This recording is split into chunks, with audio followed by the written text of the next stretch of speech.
안녕하십니까. KBS 열린토론 배종찬입니다.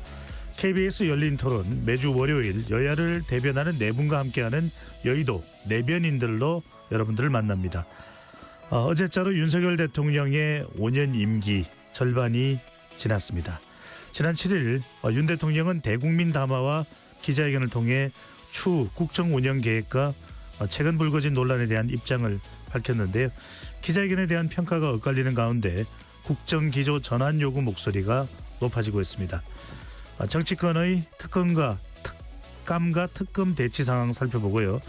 한편 이재명 대표 1심 선고를 앞두고 압박 수위를 높이는 여당과 이에 대응하는 야당의 모습도 함께 짚어보겠습니다. KBS 열린토론 지금부터 시작합니다. 치열한 토론 속에서 더 나은 세상을 찾아갑니다. 올바른 세상을 만드는 첫걸음. 평일 저녁 7시 20분 KBS 열린토론.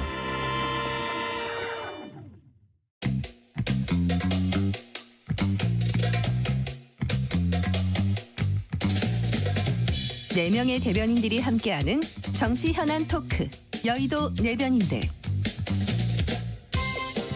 여야를 대변하는 4명의 입 여의도 내변인들 함께할 네 분의 논객 소개합니다. 정성국 국민의힘 의원 나오셨습니다. 예, 반갑습니다. 국민의힘 부산진구갑 정성국입니다. 김현정 더불어민주당 의원 나오셨고요. 네, 평택시병 국회의원 김현정입니다. 반갑습니다. 정광재 국민의힘 대변인 자리해 주셨습니다. 네, 반갑습니다. 정광재입니다. 서용주 더불어민주당 전 상근 부대변인 나오셨습니다. 네, 안녕하십니까. 서용주입니다. KBS 열린토론 문자로 참여하실 분은 샵 9730으로 의견 남겨주실 수 있고요. 단문 50원, 장문은 100원의 정보 이용료가 붙습니다. KBS 1라디오의 모든 프로그램 유튜브에서도 함께 하실 수 있으니까요. 많이 들어와 주시고 구독 꾹 눌러주시고 좋아요도 많이 보내주시면 좋겠습니다. 오늘 우리 이 주제의 중요한 일정이 됐던 것이 지난주 윤석열 대통령의 임기 절반을 앞둔 기자회견이었습니다. 네 분 우선 짧게 어떻게 평가하는지 의견 듣고 구체적인 질문으로 들어가겠습니다. 먼저 정성국 의원부터요. 예, 그 대통령께서 일단 국민들께 사과를 하시고 또 이제 고개를 숙이시면서 하신 부분에 대해서는 뭐 다 이렇게 긍정적으로 평가를 하시는 것 같습니다. 다만 그 한동훈 대표께서 요구하신 그 어떤 쇄신안들 있지 않습니까? 그 부분에 예. 대해서 좀 확실한 답변이 없는 부분에 대한 아쉬움들이 나왔고요. 그 다음에 이제 대통령께서 또 설명하는 과정에서 조금 이제 그 설명들이 국민들이 좀 납득할 만한 것이었는가, 네. 이런 부분들, 김건희 여사에 대한 언급들이나 이런 명태균에 대한 언급들이 조금 확실하지 못했다, 예, 좀 분명하지 못했다는 또 부분이 있기 때문에 저는 뭐 진솔한 사과가 있는 동시에 또 한편으로는 그런 또 아쉬운 결과도 좀 있었다, 그렇게 좀 생각을 합니다. 김현정 의원께서는요. 네, 그 국정 동력을 회복할 수 있는 정말 마지막 기회였는데 정말 민심을 그 외면한 대국민 담화가 아니라 대국민 방화였다. 그리고 끝장 토론이 아니라 끝장난 토론이었다. 이렇게 얘기할 수밖에 없을 것 같아요. 그러니까 네. 꼭 저 국민에 대한 사과도 김건희 여사가 시켜서 했다라고 하고 있고, 또 김건희 특검 법이 본질임에도 불구하고 그거에 대해서는 반헌법적인 것이다. 이렇게 다 김건희 지키기에만 급급했지 않습니까? 그래서 지금 국정 지지율이 17%까지 떨어진 상황에서 뭐 4+1 개혁을 한다고 그러는데 어떤 동력을 가지고 이걸 할 수 있을지 대단히 의문스럽고, 앞으로 그 윤석열 정권의 그 국정 동력은 또 회복하기 힘든 그런 국면에 들어갈 것 같다, 이런 생각입니다. 네.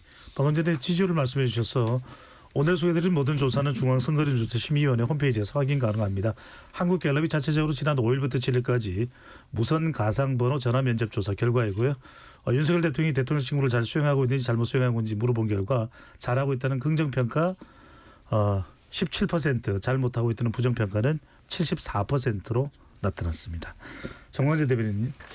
네, 애초에 이번 그 대국민 담화와 기자회견이 예정돼 있을 때 뭐 예상한 결과라고 볼 수 있겠습니다. 그러니까 모든 사람들을 만족시킬 만한 대국민 담화와 기자회견을 기대할 수는 없었던 거죠. 지금 국정 지지율이 말씀하신 것처럼 3년차 대통령으로는 가장 낮은 수준에서 이루어진 대국민 담화와 기자회견이었기 때문에 그 국정 운영 전반에 대한 일종의 태도 변화와 진솔한 사과는 있었다고 생각합니다. 그런데 그것이 모든 분들이 기대했던 바를 충족시킬 수 있었던 수준은 아니었다는 점은 동감하고요. 그럼에도 불구하고 대통령이 지난 2년 6개월 동안 보여왔던 모습과는 전향적인 모습을 보였기 때문에 그런 부분들에 대해서는 평가해 주시는 분들이 있는 것 같고요. 네. 이걸 계기로 뭐 지지율의 극적인 반등 뭐 이런 거를 기대하기는 어렵겠지만 적어도 하방 경직성 또는 소폭 반등할 수 있는 계기는 될 수 있지 않을까 이렇게 기대하고 있습니다. 더 하락하는 것은 막는 대통령의 기자회견이 됐다라는 정 대변인의 평가인데 서영주 전 부대변인요. 뭐 윤석열 대통령의 기자회견에 대해서 여러 가지 뭐 판단들을 하고 계시는데 국민들의 눈높이에 봤을 때는요 굉장히 피약적인 사과였다. 본인 스스로에게 돌을 던져주세요 라고 하는 기자회견이지 않았냐 싶습니다. 자꾸 뭐 이 말들을 국민들이 기억할 텐데요. 돌을 던져도 맞고 가겠다. 그러니까 돌을 던져라 라고 국민들한테 말씀하시는 사과였는데 네. 무엇을 사과했는지 모르는 사과였다. 그리고 오직 본인의 배우자인 김건희 여사를 지키기 위해서 과거의 공정과 상식을 얘기했던 윤석열 검사를 부정하고 현재의 특검조차도 반헌법적으로 말하고 있는 현재의 오직 배우자만 바라보는 윤석열 대통령의 모습에서 국민들은 과연 대통령의 자격이 있는가라고 생각하게 된 기자회견이었다. 네, 말씀드립니다. 알겠습니다. 정승구 의원께 예. 한동훈 대표가 대통령의 7일 기자회견에 있기 전에 4대 요구사항이 있었습니다. 예. 인적 쇄신뿐만 아니라 이제 쇄신 개각 이 이야기까지도 포함이 됐었고 윤석열 대통령의 사과도 포함이 됐고 어떤 부분은 수용이 됐고 어떤 부분은 수용이 안 됐다고 보시는지요? 일단 전체적으로는 수용했다 보기도 어렵고 거부했다 보기도 어려운 상황인 것 같고요. 조금 간단히 짚어보면은 일단 사과는 수용했다 봐야 되겠죠. 예, 그래도 고개를 숙이셨으니까. 근데 김건희 여사의 공개활동 중단은 그래도 의전상 반드시 필요한 부분은 뭐 할 수도 있다는 부분을 말씀하셨는데 그게 이제 기준이 모호해지니까 예, 그게 이제 한동훈 대표는 전면 중단을 요구한 거라 봐야 되겠습니다. 그래서 그것도 좀 애매하게 좀 적용이 됐다 보면 될 것 같고요. 물론 기자회견 발표 이후에는 남미 에이펙과 G20 순방은 동행하지 않는다고 예. 발표가 되긴 했습니다. 예, 지금은 뭐 올해 말까지는 그래 해야 되겠죠. 국민들께서 워낙 지켜보시니까. 그리고 이제 인적쇄신 같은 경우도 한동훈 대표는 이제 그 대통령실에 있는 그런 우리가 말하는 소위 뭐 사람들을 지목하면서 이분들을 쇄신해야 된다고 구체적으로 요구를 했는데 지금 대통령께서 반응하신 부분은 김건희 여사의 이제 라인이 없다 이래 부정적으로 하시면서 그래도 내각이나 이런 쪽으로 쇄신은 한번 해보겠다 하셨기 때문에 그것도 제가 보기에는 좀 확실한 답변이라 보기는 좀 어렵고요. 네. 특별감찰관 같은 경우는 수용했다고 보기도 하는데 조금 더 전진되게 말씀하셨다면은 이건 대통령이 대국민 약속이었기 때문에 당연히 해야 되는 것 아니냐 이렇게 하셨다면 훨씬 더 좀 좋지 않았겠나. 이래서 전반적으로 이제 뭐 거절한 건 아닙니다. 아니고 단연 대통령께서 좀 확실한 의지를 좀 보이시는 부분은 약했기 때문에 그래도 한동훈 대표께서는 이 정도 응답도 일단은 속도와 의지를 실천 의지를 보겠다 했으니까 뭐 그런 쪽으로 방향이 가는 것 같습니다. 예. 서영주 전 부대변인께 네. 바로 여쭤보겠습니다. 네네. 한동훈 대표의 반응에 대해서 물론 적극적으로 나오지는 않았습니다. 대체적으로 대통령의 기자회견 내용을 받아들인 것 아니냐, 수습이나 봉합적으로 태도를 보인 것이다 이런 평가가 나오고 있습니다. 약속한 것을 실천하는 것이 중요하다. 한동훈 대표의 태도는 어떻게 보시는지요? 그러니까 한동훈 대표가 어떤 전략적인 판단을 했는지에 대해서는 여러 가지 생각을 할 수 있으나 표면적으로 국민들이 봤을 때는 대통령의 기자회견에 흡족한 화답을 보냈다는 거에 실망했을 거예요. 국민들은. 그동안 그렇게 국민 눈높이, 민심에 올라탄다고 했는데 과연 한동훈 대표가 화답한 메시지가 국민의 눈높이인가? 그리고 이제 본인의 어떤 정치적인 이득을 확정짓기 위해서 대통령이 애매하게 얘기한 부분들을 확정지은 건 있습니다. 인적 쇄신 하기로 했습니다. 김건희 여사 활동 전 하기로 했습니다. 뭐 이런 거 있지 않습니까? 그다음에 특감 받기로 예. 했습니다. 그러니까 다 애매하게 대통령은 얘기했는데 한동훈 대표는 하기로 했다고 규정을 하면서 대통령이 도망 못 가게 결국에는 외통수를 친 건 맞아요. 근데 국민들은 특검은요? 라고 묻고 있습니다. 근데 윤석열 대통령이 특검에 대해서 뭐라고 했죠? 기자회견에 자세히 보시면 그 행간에는 특검은 무용하다. 반헌법적이면 폐지해야 된다는 얘기거든요. 거기에 대해서 법률가인 한동훈 대표는 이런 방법도 없다. 그렇기 때문에 김건희 여사에 대한 리스크를 특검 통해 풀겠다는 국민적인 눈높이엔 화답하지 못했기 때문에 우리가 통상 언론에서 얘기는 꼬리를 내렸다라고 알겠습니다. 뭐 비판을 받아도 마땅하다. 꼬리를 내렸다 이렇게 이제 보시는 것이고요. 김현정 의원께 여쭤보고 싶은 것이 핵심은 또 이제 김건희 여사가 상당히 관련된 부분이 중요했을 겁니다. 명태균 씨 관련된 부분도 특히 이제 활동 중단 부분 네. 좀 나중에 나온 거긴 합니다만 이번 달로 예정돼 있는 윤석열 대통령 해외 순방에도 동행하지 않는다. 그리고 대외 활동도 중요하다고 판단되는 참모들의 의견들을 종합해서 결정짓겠다. 어떻게 봐야 될까요? 상당히 좀 대책이 나왔다고 볼 수 있을까요? 일단은 그 김건희 여사의 대외 활동 관련해서 윤석열 대통령이 명확하게 얘기하지 않았어요. 명확하게 얘기하지 않았고 한동훈 대표가 해석으로 그렇게 한 것이고 그리고 이 김건희 여사와 관련된 거는 사실 대외 활동 자제는 격가지입니다. 본질은 김건희 여사와 관련된 각종 의혹들이잖아요. 13가지가 나왔습니다. 최근에 공천 개입, 국정농단 것까지 명태균 게이트와 관련된 그거에 대해서 의혹을 명백히 밝히라는 게 국민들의 여론 아닙니까? 민심이고 그것에 대해서는 반헌법적이라고 비켜갔거든요. 그래서 이것 그리고 또 한 가지는 김건희 특검법이 이번에 그 윤석열 대통령의 그 담화의 핵심이었는데 그것이 빠져나간 게 가장 큰 문제점으로 지적할 수밖에 없고 네. 그다음에 김건희 여사의 그 활동 자제와 관련해서는 또 제2부속실을 설치하는 거랑 또 배치되는 측면이 또 있잖아요. 어떤 내용일까요? 아니 제2부속실 설치가 그 김건희 여사의 활동을 지원하는 부서 아닙니까? 그런데 활동은 자제하라 그러면서 그 부속실 설치하는 것도 사실 시간적으로 놓쳤다. 시간의 타이밍을 원래 진작에 했어야 될 거를 이제 와서 하는 것인데 그조차도 그 지금 김건희 여사 활동과 관련된 것도 본질적인 김건희 여사가 사실 그 중단해야 될 것은 그 명태균 씨 같은 민간인들하고 얘기하는 뭐 공천 그 거래라든지 국정농단이라든지 이런 것들을 중단하라는 게 사실 본질적인 거 아닙니까? 외형적인 행사도 물론 이제 그거에 대해서 국민 밉상이 되었기 때문에 자제하는 그런 것도 있지만 본질적인 그런 것이다라는 말씀드립니다. 네, 정근세 대변인은 어떻게 보십니까? 이 제2부속실도 발령을 냈다라고 네. 윤 대통령이 설명을 했고 또 휴대전화 관련된 이야기가 나왔습니다. 구체적인 이야기는 제가 포함을 하지 않겠습니다만 일단 결론적으로는 휴대전화도 바꾸겠다라고 이야기를 했거든요.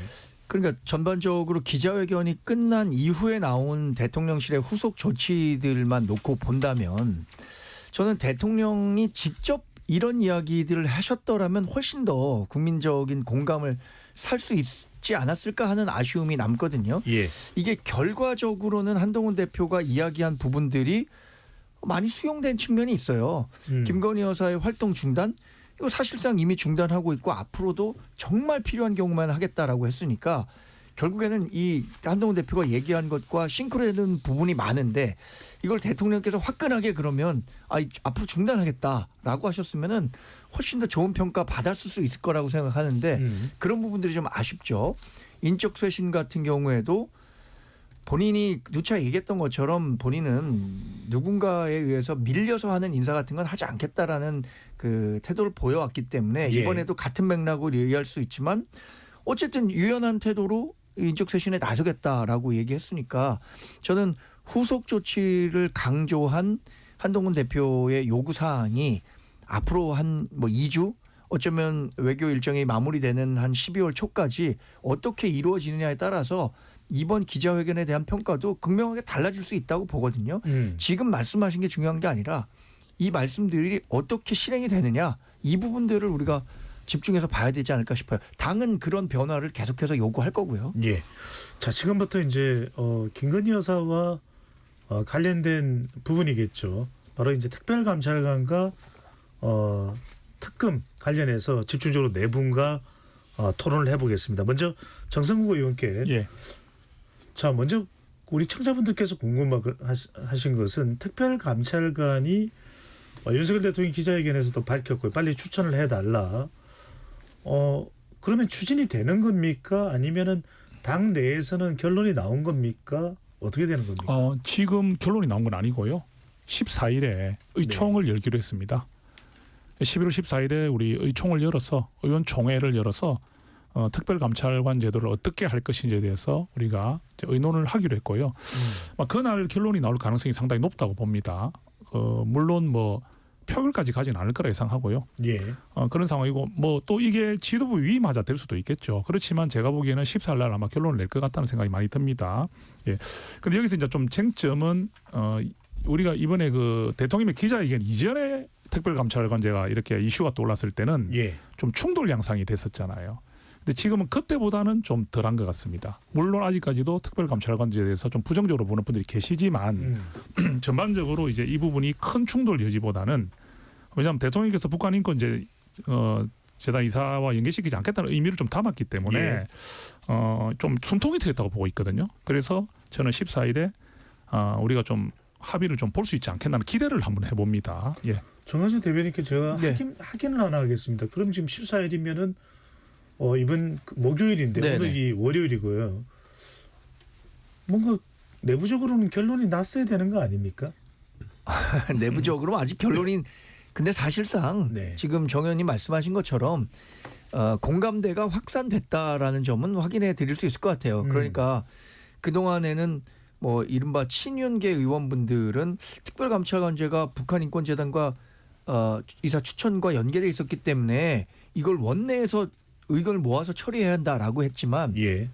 이번 대통령 기자회견과 담화 이후에는 이 정도는 이제 우리가 처리하지 않으면 정말 민심의 역풍을 살 수도 있다라는 공감대를 충분히 확산시킨 상태예요. 그리고 14일 날 아시다시피 지금 민주당이 김건희 여사 특검과 관련해서 본회의 통과를 예정하고 있는 거 아닙니까? 예.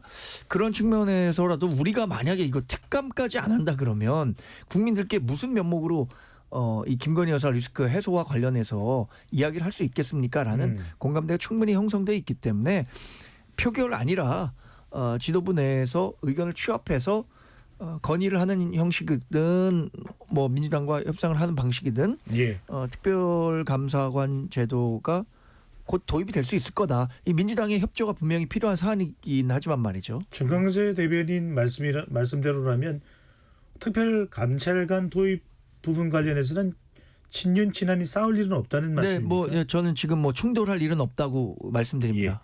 김현정 의원께 여쭙겠습니다. 자, 14일이 공교롭게도 국민의힘은 특별감찰관 논의가 있는데 별다른 큰 문제는 없을 것이다. 대체로 공감대가 있고 합의가 되는 상황일 것이다. 특별감찰관이 수용되면 민주당은 김건희 여사 특검, 김건희 특검을 멈춥니까? 그대로 14일 날 본회의에서 통과가 되는 겁니까? 특검법은 당연히 처리해야 될 것이고요. 저희 더불어민주당에서도 특별감찰관 제도에 대해서 반대하는 건 아닌데요. 순서가 잘못됐다는 거죠. 본질은 김건희 특검입니다. 그래서 선특검하고 후 감찰 추천 이것이 저희 민주당의 입장이라고 보면 되고요. 저는 이번에 그 좀 한동훈 대표에 대해서 좀 기대가 있었는데 대단히 좀 실망스러운 게 뭐냐면 지금 보니까 윤석열 그 이제 용산하고 여당에서 좀 내부 이제 수습 단계로 들어갔다라는 저 생각을 지울 수가 없는데 한동훈 대표가 그 담화 이후에 그 하루 동안에 이제 입장문 발표 안 하고 뭐 또 언론 보도에 일부 언론 보도에 상당히 그걸 듣고 뭐 이렇게 뭐 문을 차고 나갔다 이런 얘기도 있고 막 그랬었는데 하루 네. 지나서 입장문을 발표했는데 뭐 확인된 이야기는 아닙니다. 네네. 물론 저는. 하루 지나서 입장문 발표한 거 보고 저는 그 바이든 날리면 2탄을 듣는 듯한 전 국민에 대해서 독해력 테스트를 하는 듯한 그 느낌을 저는 받았거든요. 그때 한동훈 대표가 그 이렇게 얘기했잖아요. 그 대통령께서 어제 사과하고 인적 쇄신, 김여사 활동 중단, 특별감찰관의 조건 없는 임명에 대해 국민께 약속했다. 이제 중요한 것은 속도감 있게 실천한 것이다. 이렇게 메시지를 냈는데 이 내용 중에 한 가지라도 팩트가 있습니까? 아니 저 대통령께서 김건희 여사가 시켜서 사과했다 그랬고 구체적으로 뭘 사과하는지 모르겠다라고 한 게 사과입니까? 그리고 또 하나는 그 인적 쇄신과 범위와 시기에 대해서도 명확히 얘기하지도 않았어요. 그리고 특별감찰관도 종전에 했던 여야가 국회에서 추천하면 할게 이 얘기를 그냥 반복한 것뿐이거든요. 예. 어떤 내용이 새롭게 뭐 이렇게 저 한동훈 대표의 요구를 받아서 저 대통령 윤석열 대통령에게 답을 한 겁니까? 전혀 사실과 다른 얘기를 그렇게 하는 것인데 그걸 이면에 보면 이제 좀 전에 얘기한 것처럼 그 수습 단계에 서로 저 특별 감찰관 제도를 통해서 좀 특검 물타기 하면서 이렇게 수습 단계로 들어가기로 내부적으로 정리가 된 거 아닌가라는 저 개인적인 생각이 좀 듭니다. 네. 성시 전 네. 부대변인께는 네. 지금 한동훈 대표의 반응을 보면 명태균과 도이치모터스로 좁혀서 수정된 김건희 특검법을 올리더라도 받아들일 용의가 없다. 또 국민의힘의 김종혁 최고위원은 이게 이런 안을 내는 것 자체가 민주당에서는 잘못됐다는 것을 자행하는 것이나 다름없다. 그러면 윤석열 대통령은 거부권을 행사할 가능성이 높고 한동훈 대표도 수정된 김건희 특검법에 대해서도 받아들일 용의가 없는데 14일 예정대로 민주당은 추진하는 배경 뭡니까? 그러니까 한동훈 대표가 용의가 없는 게 아니라 용기가 없는 거겠죠. 국민 입으로는 떠들지만 정말 민심에 올라탈 용기가 없는 거예요. 민심은 올라타려면 뭔가를 버려야 됩니다. 본인의 어떤 거를 버리지 않고서 민심에 올라탈 수가 없거든요. 예. 한동훈 대표는 절대 특검 찬성하지 않을 겁니다. 왜냐? 여당 대표이기도 하고요. 본인이 차별을 하지만 그 차별화가 두렵기 때문이죠. 왜냐? 배신자로 낙인 찍히기 때문이에요. 저는 이제 그런 의미에서 민주당은 왜 한 걸음 물러섰냐고 질문이 있을 수 있으나 국민의 눈높이에 조금 더 다가서자. 민주당이 자꾸 특검을 안 하려고 13개 막 이렇게 하는 거 아니야? 그런 비판에서 한 걸음 물러서서 그러면 국민들이 바라는 건 정말 이 나라가 언제까지 김건희 여사의 리스크를 안고 가야 되냐.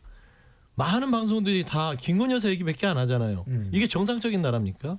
이 나라에 대한 리스크를 윤석열 대통령이 결단을 안 해주니까 결국엔 입법부에서라도 해결해서 정말 민생을 원할 수 있는 장을 열자는 것이고 결국에는 한동훈 대표가 정말 여당 대표로서 책임 있는 정치를 하고 싶다면 본인이 지금 민주당에서 얘기한 엑기스로 모아놓은 도이치모터 주가 조작과 명태균 사건에 그 두 가지 그다음에 제3자 추천은 본인이 주장했던 거 아닙니까? 그러면 이걸 거부해서는 안 되는 거예요. 근데 이걸 가지고 뭐 원래부터 하려는 의도가 없다? 그게 어디 있습니까? 저는 책임 있는 여당 대표라면 본인이 국민의힘에서 국민의 눈높이에 맞는 특검을 가지고 들어와야 된다.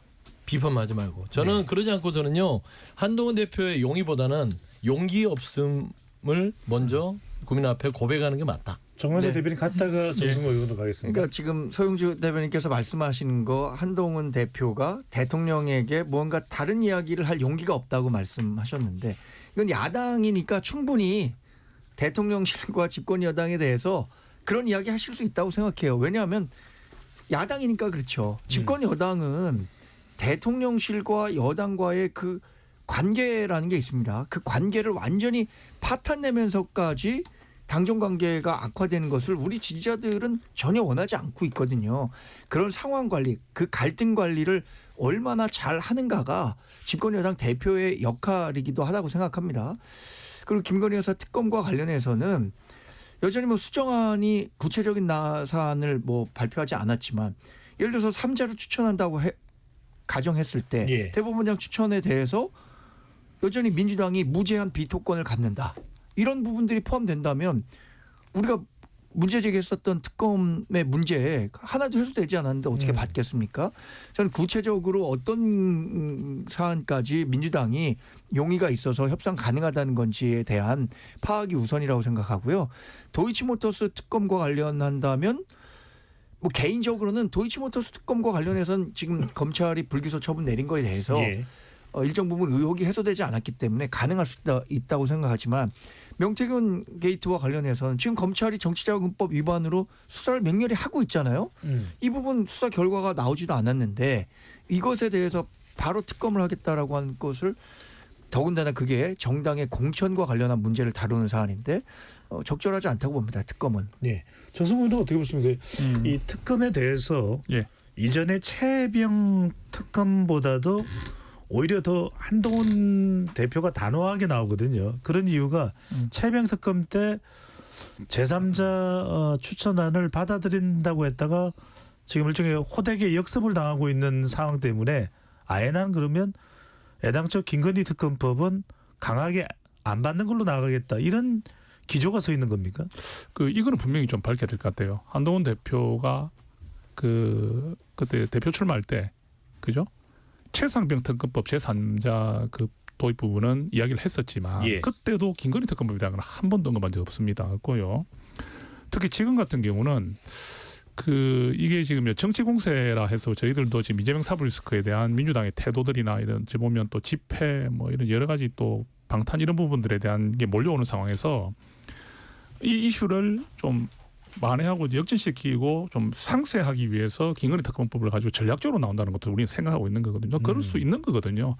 그런데 이 독소조항을 제거했다 하지만 사실상 이 독소조항을 제거한 건 민주당이 알아서 제거해놓고 독소조항 제거했다는 거지 않습니까? 이 독소조항 제거를 우리가 의논한 적이 있는 게 아니거든요. 그러면 한동훈 대표께서는 민주당이 스스로 독소조항 제거했다는 것을 우리가 의논한 적도 합의한 적도 없는데 그걸 가지고 들이대는데 어떻게 한동훈 대표가 받을 수가 있습니까? 그래서 안 되는 거고요. 그다음에 하나만 더 말씀드리면 기자회견에 대한 한동훈 대표의 반응이 대통령의 그 부분이 여당 대표는 그 대통령의 말에 대해서 물론 또 의사표시를 하고 또 할 수 있지만 또 한편으로 아까 우리 정관님 말씀대로 그 기자회견에 있는 부분에 대한 일정 부분 수용과 변화를 동시에 준해야 될 그런 위치입니다. 그래 말씀드리겠습니다. 알겠습니다. 김현정 의원께서 어떻게 판단하시는지요?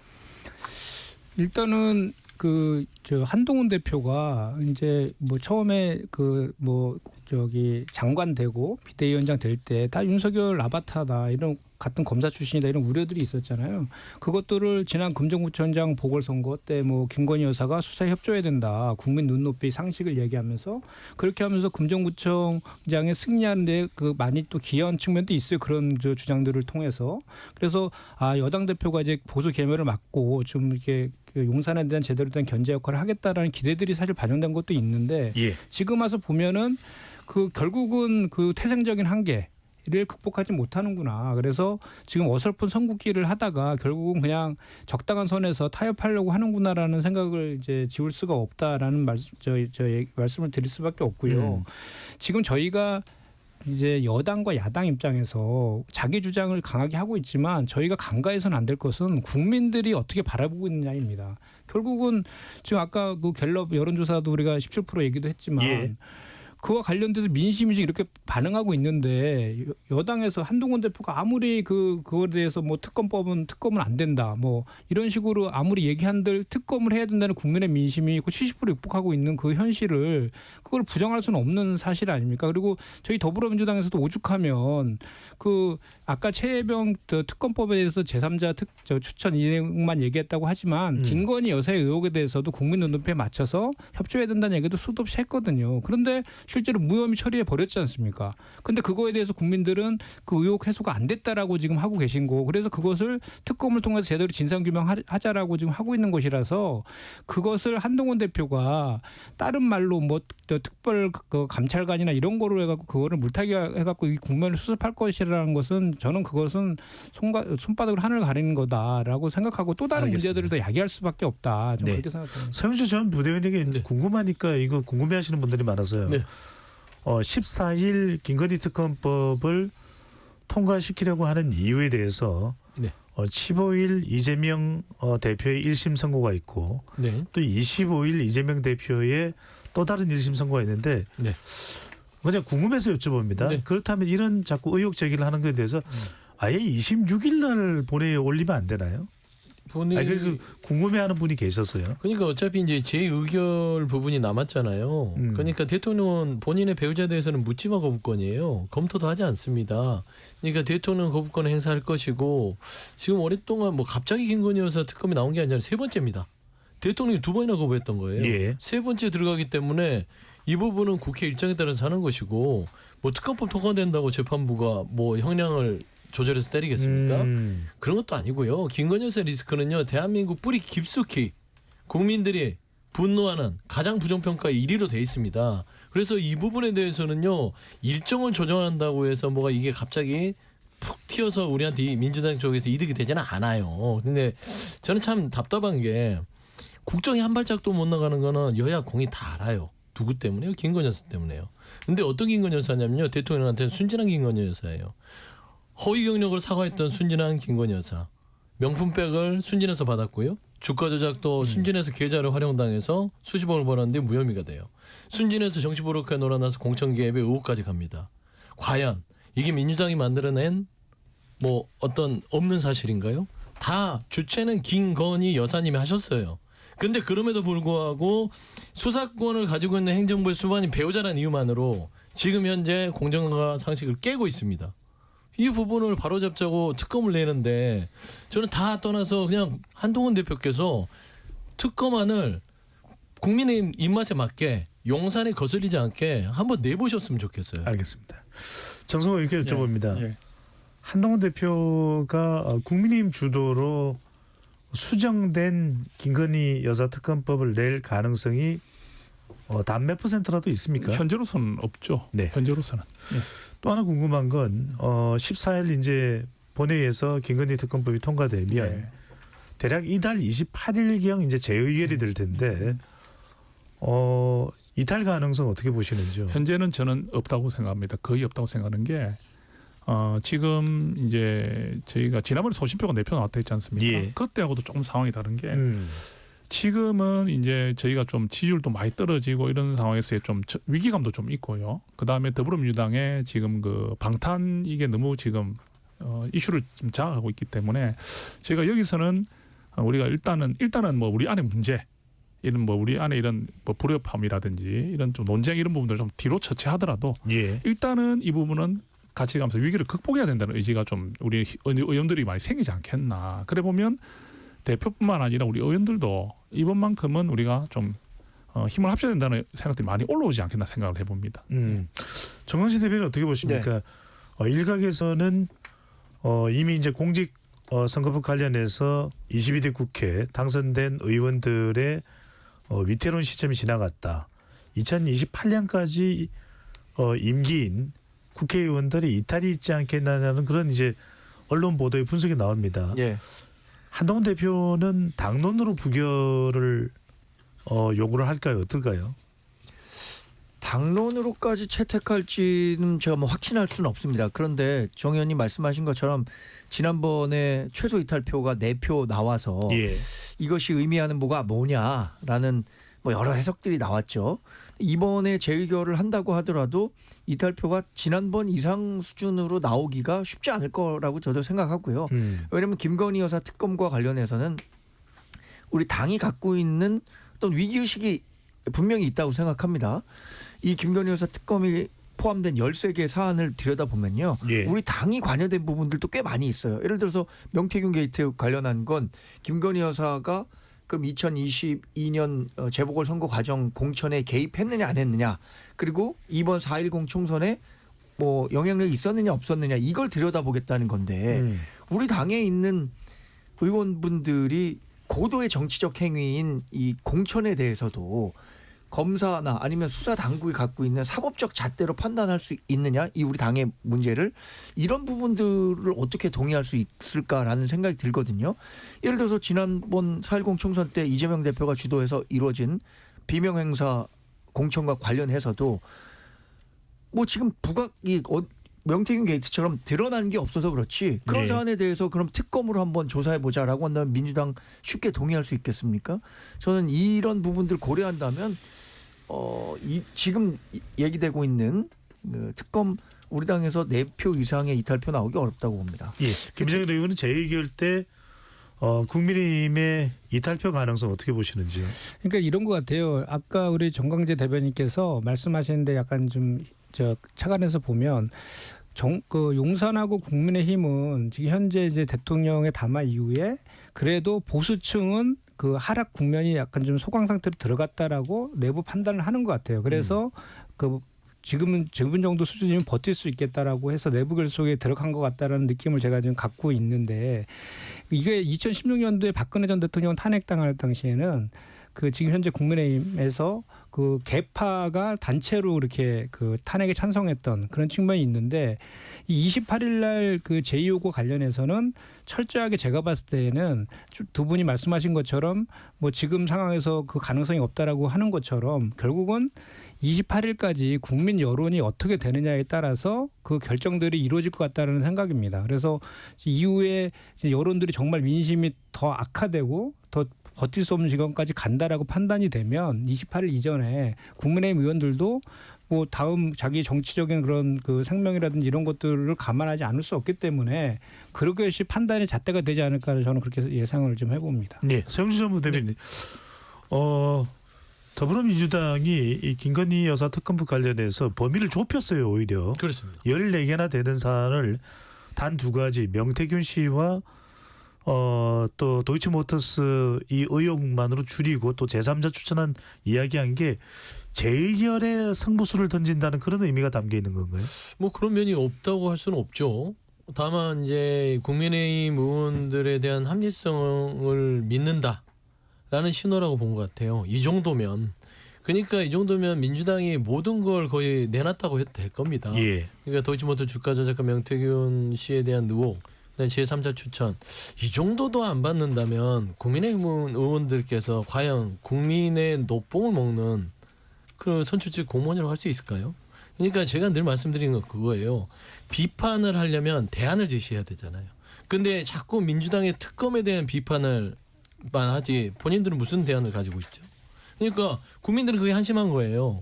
그러니까 결국에는 처음에 윤석열 정부의 무능함과 독선적인 부분에 있어서 국정지원 낮지만 예. 그나마 한동훈 대표의 국민의힘은 디커플링 되면서 나름대로의 보수층의 지지를 받았는데 한동훈 대표가 자꾸 미적미적 되니까 다시 커플링화되는 현상들이 최근에 나타난단 말입니다. 그러니까 결국 이게 뭐냐면 비판만 하고 대안이 없는 게 전형적인 윤석열 정부의 패턴이에요. 알겠습니다. 그래서 저는 그 부분에 대해서 민주당이 한 번의 기회를 준 것이다. 한동훈 대표에게. 이번 달에 참 빅 이벤트가 많습니다. 또 지난주에는 이제 미국 대선이 있었고 예. 예정된 대로 이재명 대표에 대한 선고가 15일, 25일 있고 예. 또 28일 날 이 김건희 특검법이 재의결이 될 경우에 사실상 이탈표와 관련된 것은 친윤계라기보다는 친한계인데 한동훈 대표가 이게 통제가 가능할지 여부에 대한 의문도 나오고 있습니다. 어떻게 보시는지? 저는 그게 지난번에 그 내표도 저는 전혀 파악할 수 없는 소신표라고 생각하고요. 그 다음에 뭐 그렇게 말하는 사람이 있을지 몰라도 한동훈 대표께서 나름 그 이번 특검법도 이제 받아들이지 않는다는 의사표현을 하시게 되면 저희도 거기에 대해서 당연히 따라가는 것이고요. 또 이번에는 제가 아까 말씀드린 대로 지금 상황이 소신을 펼치기에 우리 이 상황이 너무 지금 엄중합니다. 그 지난번하고는 상황이 완전히 달라요.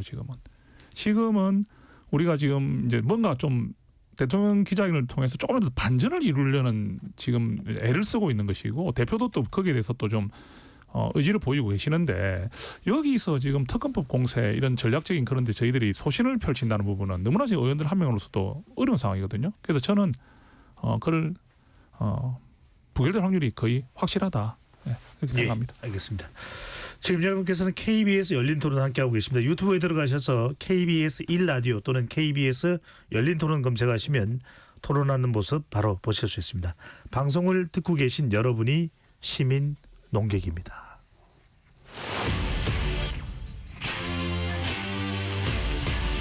토론에 정답은 없습니다. 토론이 세상을 바꿀 수도 없습니다. 하지만 질문은 새로운 세상을 만들 수 있습니다. 질문으로 올바른 세상을 만드는 첫걸음 KBS 열린 토론.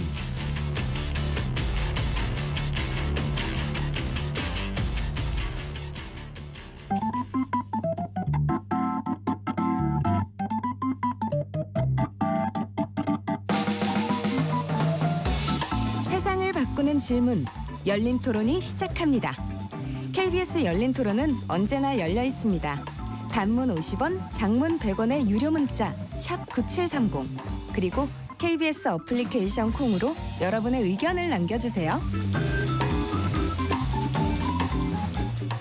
KBS 열린토론 여의도 내변인들 2부 이어가겠습니다. 스튜디오에 김현정 더불어민주당 의원, 정성국 국민의힘 의원, 서용주 더불어민주당 전 상근 부대변인, 정황재 국민의힘 대변인 네 분과 함께하고 있습니다. 김현정 의원께 먼저 여쭤보죠. 2부에서는 이재명 대표 재판 관련된 이야기를 중심으로 토론을 하게 될 텐데요. 15일 이재명 대표 1심 재판 공직선거법 관련돼서 선고가 나올 거죠. 25일은 위정교사 관련된 1심 선고 나올 텐데 이 선고가 이재명 대표 민주당에 어떤 의미일까요? 일단은 대선 이후에 이재명 대표와 관련된 정말 셀 수 없을 만큼의 압수수색이라든지 표적 수사, 편파 수사 이렇게 해서 정치적인 기소가 이루어졌다. 이런 것들은 그동안에 이제 국민들도 처음에는 긴가민가 하다가 지금 계속해서 이어져 오는 것을 보면서 목도하면서 그런 이제 생각들을 많이 하고 계시거든요. 예.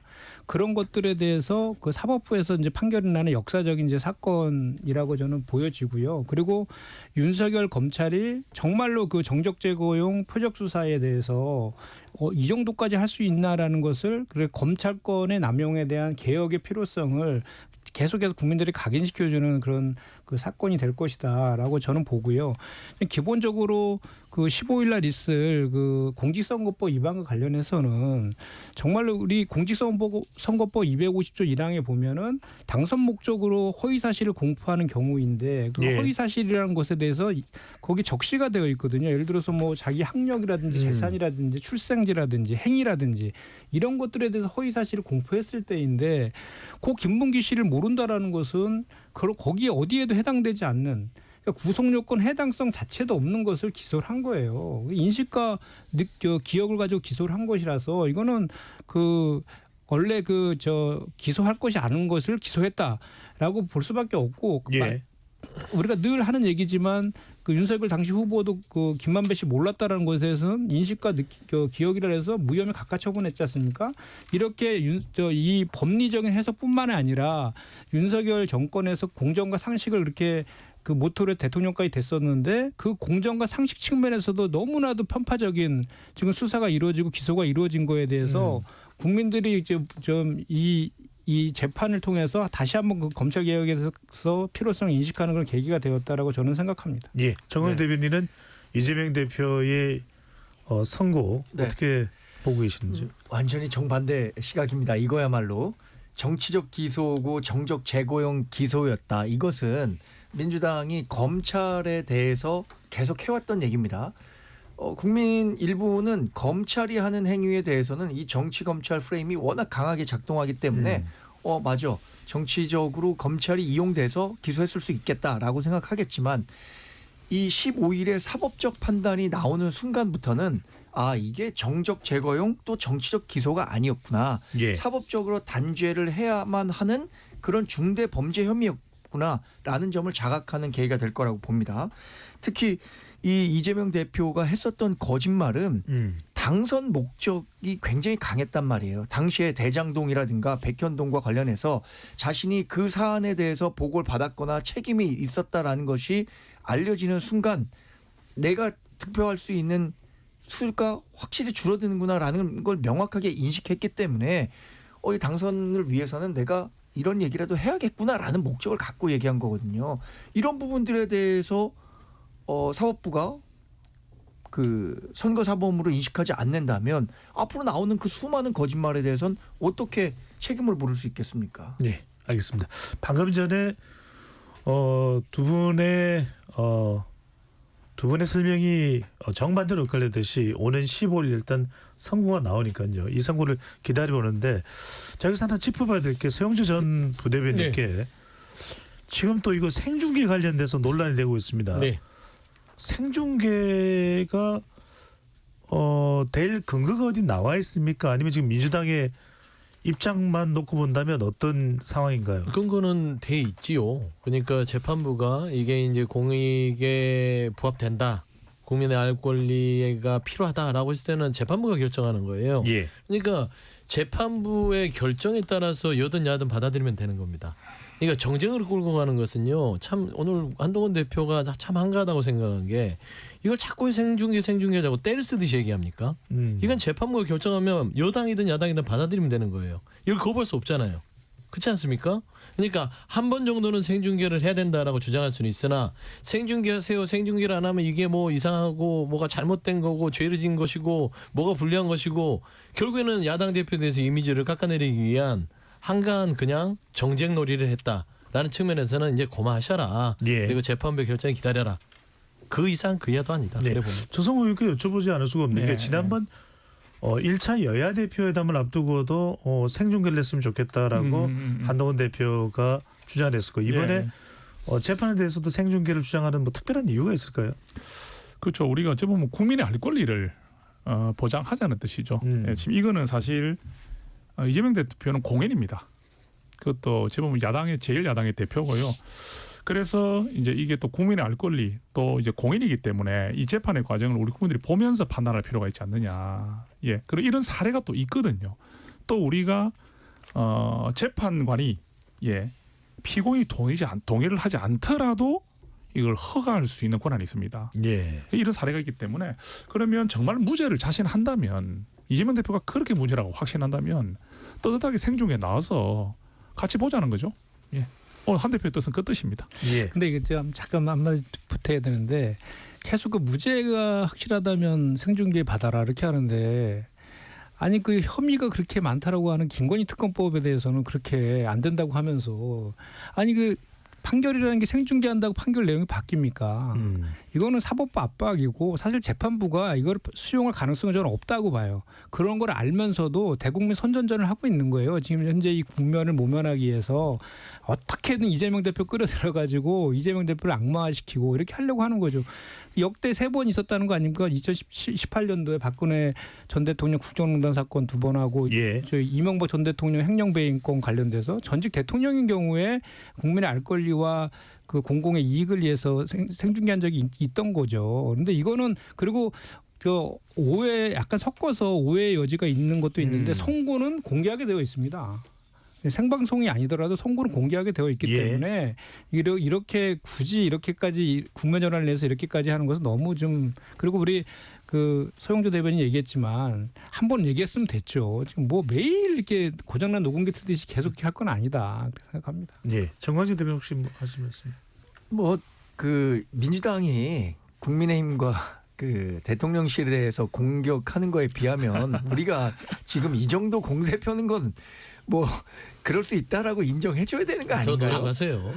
아유, 압수수색은 안 이 정도까지는 당했잖아요. 인정해줘야 되죠. 우리도 뭐 예. 당연히 사법부에서 이건 판단할 영역이라고 생각해요. 이게 공개를 하든 안 하든 사법부 판단에 영향을 줄 거라 생각하지 않고 더군다나 사법부 압박이라고 하셨는데 지금 사법부 압박은 민주당이 하고 있어요. 장외 집회하고 100만인 서명운동, 1000만인 서명운동인가요? 이거 하면서 사법부 판단에 영향을 주려고 하는 게 네. 민주당 아닙니까? 아니 근데 15일이 재판이면 이미 판단이 나왔어도 아니, 나왔어요. 오늘이나 내일이나 내일까지 결정을 해줘야 된다고 아니 하더라고요. 근데 제가 한마디만 짧게 할게요. 네. 아니 자꾸 뭐 이 야당의 장애 집회를 사법부 뭐 압박이라는데 정치 한두 번 보세요? 야당 됐을 때 국민의힘이나 새누리당에서 안 나갔습니까? 정치라는 것은 밖에서도 싸우고 안에서 싸우는 거예요. 근데 갑자기 뭐 민주당이 원래는 그러면 안 되는데 장애투쟁하는 게 무슨 사법부 압박을 하는 게 얼마나 참 우스운 정쟁놀인지 다시 한번 곱씹어 보십시오. 예. 자, 여하튼 많은 관심이 또 오는 금요일 모아지고 있습니다. 14일은 김건희 특검법 또 이재명 대표의 배우자이시죠. 이 김혜경 씨 또 14일입니다. 1심 선고가 14일 날 있고 하여튼 이번 달에 여러 가지 일들이 많습니다. 자, 정성구 이렇게 여쭤봅니다. 두 가지겠죠. 하나는 무죄냐 또는 유죄냐. 오는 15일 공직선거법 관련한 이제 선고입니다. 유죄냐 무죄냐에 따라서 어떤 정치적 파장이 발생하게 될까요? 민주당이든 국민의힘이든요. 일단 15일 같은 경우는 공직선거법 위반이기 때문에 유죄 무죄도 중요한데 이게 100만 원 이상이 나오느냐 안 나오느냐가 굉장히 중요합니다. 우리가 말하는 뭐 80만 원 이렇게 나와버리면 이거는 또 국회의원직 박탈하고는 관계가 없기 때문에 예, 그래서 그거는 이제 유죄 무죄냐도 중요하지만 얼마의 벌금형 이런 게 나오느냐는 구체적인 것까지 봐야 될 것 같고요. 그리고 이제 25일 날 위정교사 혐의 같은 경우는 좀 더 이제 우리가 유죄로 나올 확실하게 유죄가 나올 확률이 높다고 보고 있습니다. 현재까지는. 이 여파가 1심에서 일단 좀 충격적인 그런 유죄의 결과가 나온다면은 민주당은 이제 흔들릴 수밖에 없습니다. 이걸 표를 안 내려고 하겠지만 아까 말씀드렸지만 사법부가 판단한 거잖아요. 검찰 구형하고 어떻게 비교할 수 있겠습니까? 검찰이 구형한 거는 검찰공화국이다 할 수 있지만 예.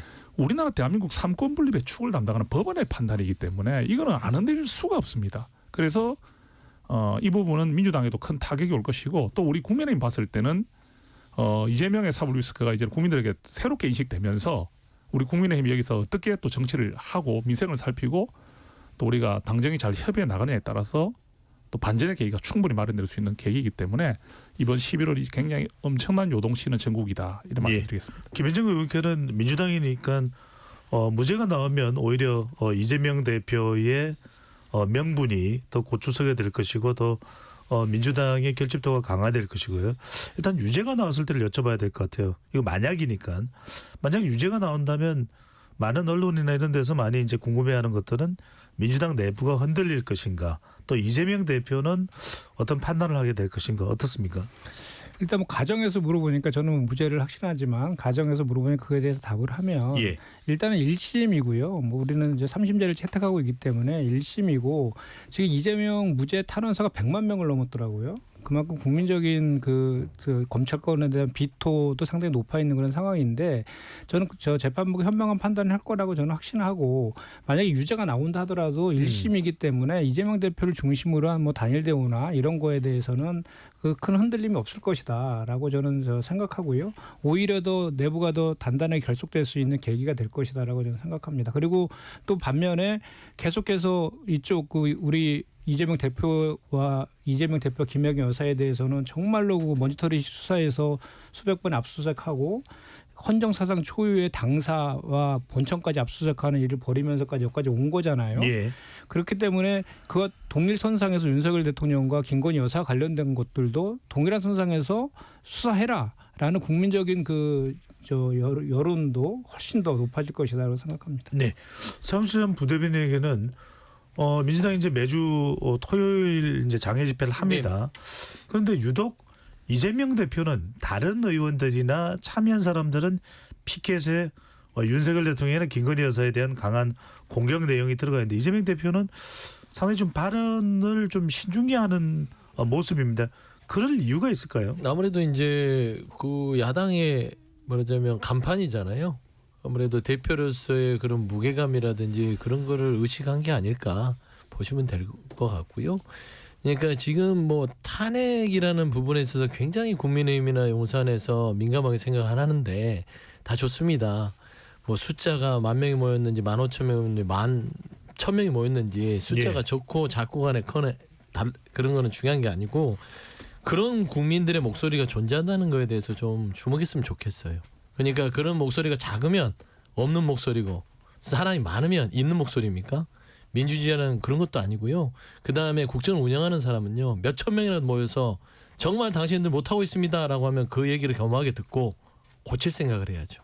저는 그런 부분에 있어서 아마 이재명 대표는 혹시나 이게 정치 집회로서 이재명 대표가 어떤 득을어들려고 비판을 받을 수 있는 빌미를 줄까 봐 발언의 수위라든지 그런 것들을 조절하고 있다. 그래 보시는 게 맞을 것 같습니다. 정원 대표님 어쨌든 국민의힘에서는 민주당의 장애 집회 또는 조국혁신당이나 다른 시민단체까지 포함된 집회입니다. 네.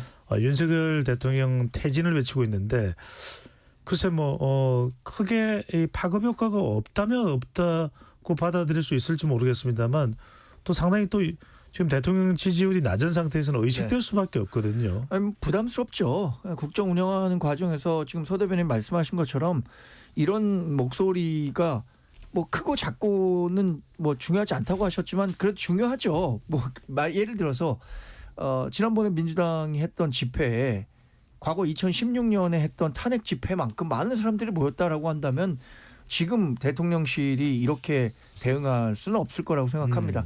그런 목소리의 크기가 중요하다고 생각하는데 그런 목소리가 나오지 않으면 좋겠지만 민주당이 굉장히 이걸 정쟁적으로 활용한다는 측면이 있다는 것에 저희는 주목하고 있습니다.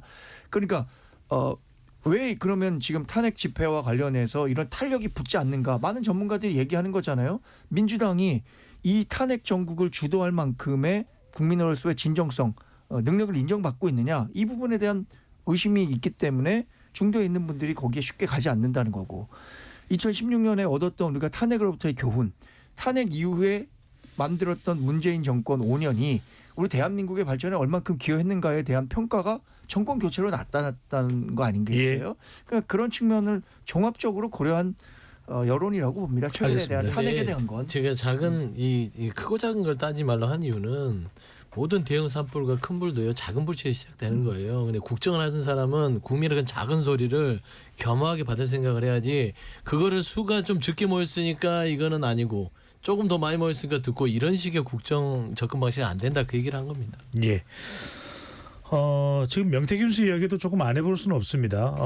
또 검찰 조사를 연이틀 받기 시작하면서 상당히 많은 기자들이 현장 창원지검에 모여서 질문도 하고 있는데 근데 그동안 상당히 목소리를 높여왔던 모습과는 다르게 변호사를 대동하고 상당히 신중한 모습이고 또 기자들과 사실관계 여부를 또 확인하면서 은성을 높이는 모습도 연출됐고 먼저 정성구 의원께 여쭤볼게요. 예. 이게 좀 잦아지는 그런 꼬리 내리기의 수순으로 봐야 됩니다. 또 그렇게 보이는 이유는 뭐 때문입니까? 그리고 지금 이 명태균 씨가 그 사실 뭐 너무 많은 지금 뭐 그 파장을 일으켰죠. 파장을 일으켰고 또 결정적인 것은 대통령님의 육성이 들어간 또 통화까지 나오지 않았습니까? 예. 그런데 이제 대통령님의 그 기자회견을 기점으로 해서 명태균 씨 태도가 좀 많이 달라졌어요. 뭐 좀 목소리가 잦아드는 것뿐만 아니라 본인이 좀 뭐 송구스럽다는 그런 표현 가까이 나왔죠. 나왔는데 지금 검찰 조사가 이제 들어가니까 이제 본인이 이제 현실을 느낀 것 같아요. 어찌 보면은 주변에서 그런 말을 많이 했지 않습니까? 이게 이렇게 자꾸 뭐 퍼뜨리고 뭐 이렇게 언론에 공개하고 이러는 것들이 어찌 보면 나를 건드리지 마라. 이런 것도 분명히 저는 있었다 보거든요. 예. 또 이만큼 연루된 사람들이 많은데 나를 건드리면 어떻게 되겠느냐는 걸 암시를 자꾸 했다고 봐요. 그런데 검찰 조사가 들어오고 구속영장 청구되고 하는 것들은 현실이거든요. 예. 그러니까 이제 막상 본인이 이제 이렇게 우리가 말하는 사정기관에 가서 불려가서 조사를 받는다는 부분에서는 큰 압박을 느낄 것 같습니다. 그렇기 때문에 이제부터는 내가 지금까지 했던 그런 태도로 가서는 이게 안 먹힐 수가 있겠구나 하는 부분도 있을 수 있고요. 그러니까 현실을 많이 자각한 것이죠.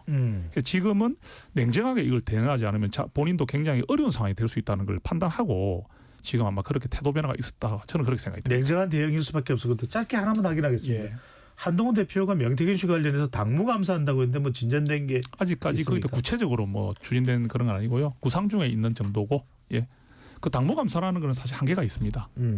우리가 이 당무 감사로 조사할 수 있는 거는 다 아시겠지만 한계가 있죠. 그죠? 예. 예. 김인중 의원 지금 14일 예고하고 있는 김건희 여사, 김건희 특검법에는 이 명태균 씨 관련된 내용도 포함이 돼 있는데 최근에 명태균 씨의 행동을 보면서 어떻게 판단하고 계시는지요? 제가 봤을 때는요. 명태균 씨가 사실 본인이 다 녹취록 까면서 이게 다 일들이 다 알려지게 됐는데 처음에 첫 번째로 이제 검찰 수사를 받으러 갈 때에는 뭐 그 죄송하다 사과하고 뭐 이렇게 막 저자세로 들어갔거든요. 근데 들어갔다 나오면서 언론 탓을 막 하면서 막 버럭 화를 내고 태도가 막 급변했어요. 가만히 생각해 보니까 어떤 생각이 드냐면 이거 검찰 수사 받으면서 풀리방해긴 했구나. 이 정치자금법만 갖고 얘기하잖아요. 본인이 나와서도 기자들한테.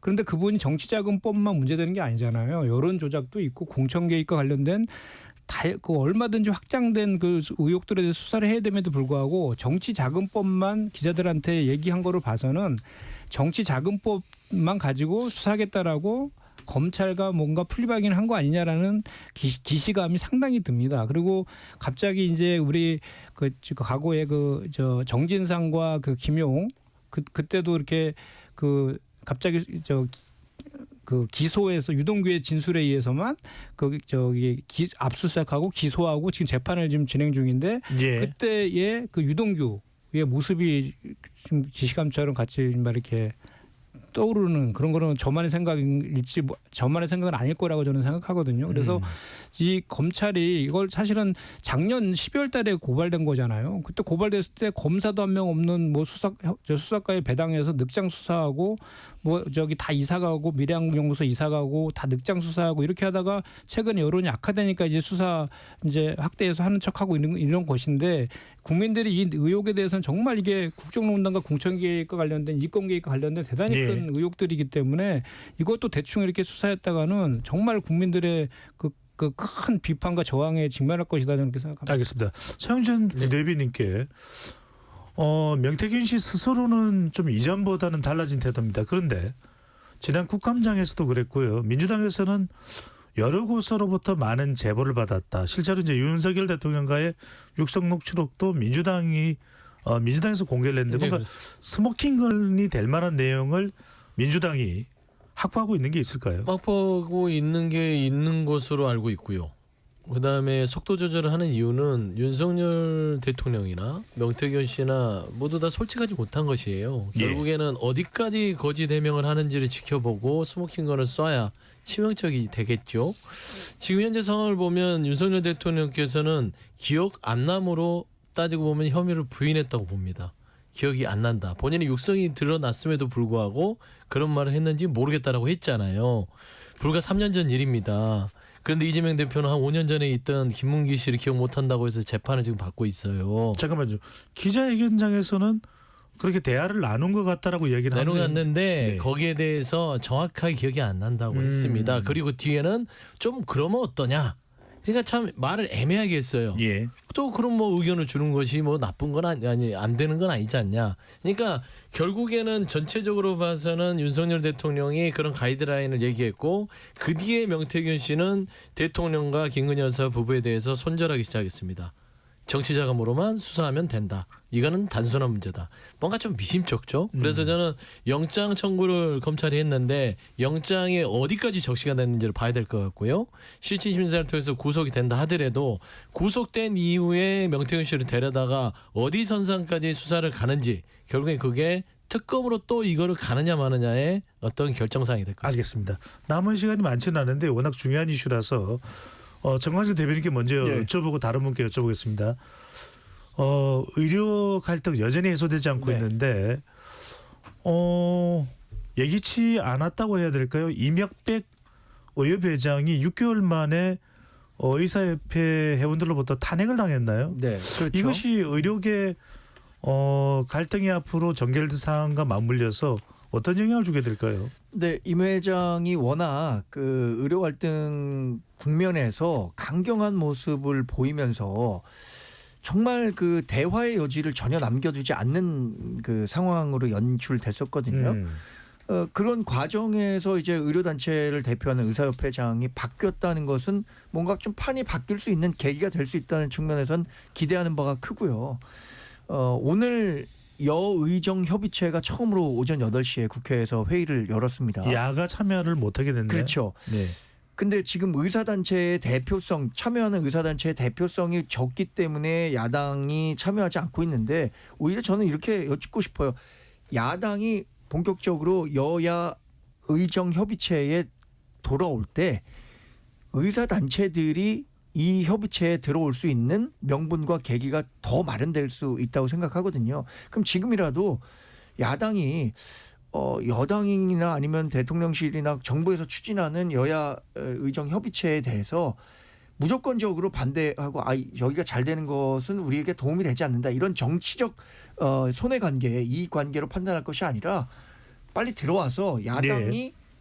이 의사단체를 같이 들어오게 할 수 있는 그런 레버리지를 좀 일으켜줬으면 어떨까 하는 생각을 갖고 있습니다. 알겠습니다. 얼마 전에 민주당에서 이재명 대표가 금융투자소득세 폐지 결정되지 않았습니까? 제가 듣기로는 김현정 의원이 상당히 큰 역할을 했다고 그렇게 전해 듣고는 있습니다만 지금 이 여야 의정 협의체가 잘 구성이 안 되고 의료 갈등이 해소되지 않는데 뭔가 지금 민주당이 야권 쪽에서 꺼내들 카드가 있을까요? 일단 우리 민주당에서도 종전부터 계속 여야의정협의체 제안도 저희가 먼저 했잖아요. 먼저 하고 그 노력들을 당내 기구도 만들어가지고 지금도 그 의료협회 쪽에 그 분들도 계속 만나고 있고 이런 상황인데 이 지금 같은 경우는 전공이랑 의사협회가 빠진 상태에서 반쪽짜리 여야 정협의체죠. 예. 협의체로 하고 저희가 봤을 때는 그 진정성이 좀 보여주기 용 아니냐라는 저는 생각을 기본적으로 하는 거예요. 왜냐하면 기본적으로 이 문제를 해결하기 위해서는 그 대표성 있는 의료단체들의 목소리들을 수용할 그 자세가 되어 있어야 되는데 윤석열 대통령이 그동안 해왔던 발언이나 이런 것들을 장관들의 발언이나 이런 것들을 봤을 때는 그런 진정성을 보여주지 못했기 때문에 지금 못 들어오고 있는 거지 않습니까? 그러면 먼저 그런 그 진정성부터 보여줘서 들어올 수 있는 명분을 만들어주는 게 필요한데 말씀하신 것처럼 무슨 그 야당이 들어오면 레버리지로 해서 그쪽에서 무슨 그 뭐랄까 이게 압력이 돼서 들어올 것이다 이런 기대를 예. 갖고 있는 것 자체는 저는 너무 한심한 접근이다고 생각합니다. 네, 정성호 의원께서도 의료계의 갈등에 상당히 큰 관심을 보이고 역할하고 계시는데 지금 이 부분 조금 이제 뭔가 변곡점이 만들어지는 듯한 양상입니다. 어떤 예. 역할을 해야 될까요? 좀 아쉽고요. 그 오늘 아침에 이제 시작을 했는데 여야 의정이 돼야 되는데 야가 빠졌죠. 근데 아까 우리 김현정 의원님 말씀대로 사실은 이게 민주당에서도 먼저 제안을 한 거거든요. 근데 이게 사실 한번 생각을 해보면요. 출발은 조금 미약할 수 있잖아요. 일단 출발을 시키면서 다른 단체들도 들어올 수 있도록 유도하는 게 중요하지. 지금 이 출발부터 뭘 완벽하게 만들어 놓고 출발시키기에는 이 지금 어떤 의견 충돌이라든지 차이가 너무 큽니다. 그래서 저는 이 여야 의정 협의체만큼은 우리가 다른 걸 다 떠나서 민생만 바라보고 우리 국민만 바라보고 좀 야당에서 접근해 줬으면 좋겠어요. 그래서 네. 한동훈 대표가 무슨 목적을 갖고 하냐 이런 의미보다는 이 부분만큼은 정말 민주당도 좀 판단을 잘 해줬으면 좋겠다. 국민이 어느 쪽을 원하실까요? 네, 그렇게 말씀드릴게요. 예, 최영수 전 부대변인이 14일이 또 수능인데 네네. 아직도 의료 이 개혁 또 갈등 이 부분이 해결은 안 되고 있는데 한 1분 정도 시간 됩니다. 어떤 방법이 있을까요? 뭐 짧게 말씀드리면 정부가 결단하면은 금세 해결될 수 있는 문제가 의료가 대란입니다. 근데 정부는 그거를 국회에 떠넘겼죠. 한동훈 대표가 여야의정의 출발선은 잘했으나 정부를 설득하려는 노력을 하지 않아요. 결국에는 정부가 어느 정도 의사단체 부분에 있어서 다 지금 들어온 게 아니잖아요. 일부만 들어온다는 거는 정부가 어떤 전향적인 어떤 동기를 안 줬다는 뜻에서 한동훈 대표 할 일은 여야 의정을 통해서 정치적인 이득을 얻기 위한 광을 파는 게 아니라 정부를 설득하는 과정 속에서 진정성을 갖는 모습을 보여주면 야당도 들어갈 수 있다라는 좀 말씀드립니다. 예, 무엇이 꽉 막혀 있는 문제인지는 모르겠습니다만 수험생들을 위해서라도 학부모들을 위해서라도 아니 우리 국민들을 위해서라도 의료 갈등 부분은 꼭 잘 풀렸으면 하는 마음 간절합니다. KBS 열린 토론 여의도 내변인들 이것으로 모두 마무리하겠습니다. 네 분 토론 고맙습니다. 예, 네, 감사합니다. 고맙습니다. 지금까지 KBS 열린 토론 배종찬이었습니다.